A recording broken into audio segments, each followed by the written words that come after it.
Hi friends, welcome to my channel KP kitchen vlogs.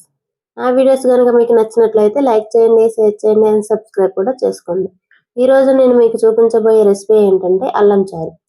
దానికోసం ముందుగా నానబెట్టుకున్న ఎండు మామిడి బద్దలు, అల్లం, ధనియాలు, 1 టీ స్పూన్ మిరియాలు. ఇప్పుడు వీటన్నిటిని మిక్సీ పట్టుకోవాలి. మిక్సీ జార్లో అల్లం ముక్కలు, 2 టీ స్పూన్ ధనియాలు, 1 టీ స్పూన్ మిరియాలు వేసుకోవాలి. ఇప్పుడు వీటన్నిటిని మెత్తని పేస్ట్లా చేసుకోవాలి. ఇందులో నేను జీలకర్ర మిస్ అయ్యానండి. జీలకర్ర కూడా 1 టీ స్పూన్ వేసుకోవాలి. అల్లం చారు అనేది జలుబు, దగ్గు చేసే సమయంలో పనిచేస్తుందండి. మంచి రిలీఫ్ ఇస్తుంది. పాతకాలంలో మెడిసిన్స్ ఏం యూజ్ చేసేవాళ్ళు కాదండి, ఇలా చేసుకొని తీసుకునేవాళ్ళు. ఇప్పుడంతా మెడిసిన్కి అలవాటు అయిపోయారు. ఇప్పుడు దాన్ని తయారు చేసే విధానం చూద్దాం రండి. స్టవ్ పై ప్యాన్ పెట్టుకొని 2 టేబుల్ స్పూన్ ఆయిల్ వేసుకొని అందులో ఆవాలు, జీలకర్ర, మెంతులు, వాము వేసుకొని వేయించుకోవాలి. అవి వేగాక స్మెల్ కోసం 2 వెల్లుల్లి రెబ్బలు వేసుకోవాలి. దాంట్లోనే 1 ఎండుమిర్చి వేసుకోవాలి.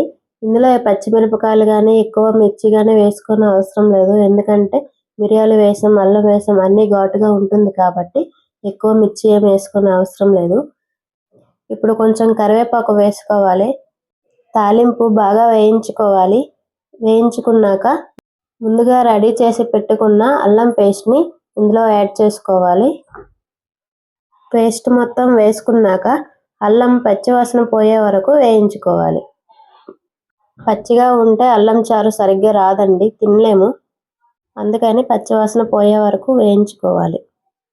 మూత పెట్టి 5 మినిట్స్ లో ఫ్లేమ్లో వేయించుకున్నాక మొత్తాన్ని ఒకసారి కలుపుకొని ఇందులో మనం ముందుగా నానబెట్టుకున్న ఎండు మామిడి బద్దలను వేసుకోవాలి.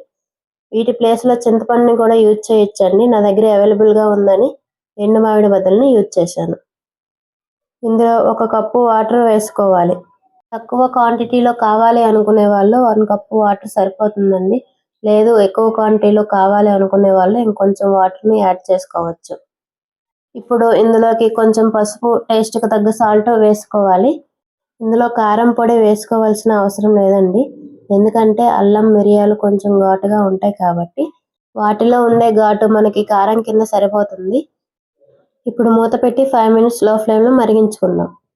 ఇందులోకి నేను ఎలాంటి మసాలాలు వేసుకోలేదండి, కావాలి అంటే మీరు వేసుకోవచ్చు. జలుబు, దగ్గు చేసే సమయంలో ఇలా అల్లం చారు చేసుకొని తీసుకుంటే చాలా బాగా పనిచేస్తుందండి, మంచి రిలీఫ్ ఇస్తుంది.